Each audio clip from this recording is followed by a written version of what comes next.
இந்த 3 விஷயம் மட்டும் என் ஏர்லி 20ஸ்லேயே தெரிஞ்சிருந்தா என் வாழ்க்கை எங்கேயோ போயிருக்கும்.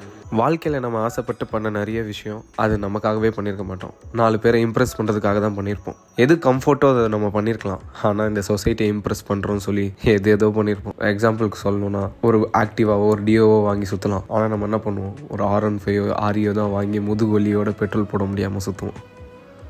நாளைக்கு நீங்கள் எல்லோரும் முன்னாடியும் கீழே விழுந்து அசிங்கப்பட்டாலும் யாரும் அதை அடுத்த நாள் ஞாபகம் வச்சுருக்க போகிறதில்ல. நாளைக்கு நீங்கள் 6 பேக் வச்சு எல்லோரும் முன்னாடி கெத்தே காட்டினாலும் சூப்பர் ராமாச்சான் சொல்லிவிட்டு அடுத்த வேலையை பார்க்க போயிடுவாங்க. ஏன்னா அவனுக்கு 1008 பிரச்சனை இருக்குது. நம்மக்கிட்ட இருக்க பெரிய பிரச்சனையே நம்மளை 4 பேருக்கு பிடிக்கும், 2 பேருக்கு பிடிக்காது. ஆனால் நம்ம அந்த 2 பேருக்கு பிடிச்ச மாதிரி என்ன பண்ணலாம் தான் யோசிப்போம். ஆனால் அவங்களுக்கு நம்ம என்ன பண்ணாலும் பிடிக்க போகிறது இல்லை, பிடிக்கணும்னு அவசியமும் இல்லை. இந்த உலகத்தில் எல்லாரையும் படித்த கடவுளையே எல்லாருக்கெல்லாம் பிடிக்காது. இதில் நீயும் நானும் யார் ப்ரோ? பருவங்கள் மாறி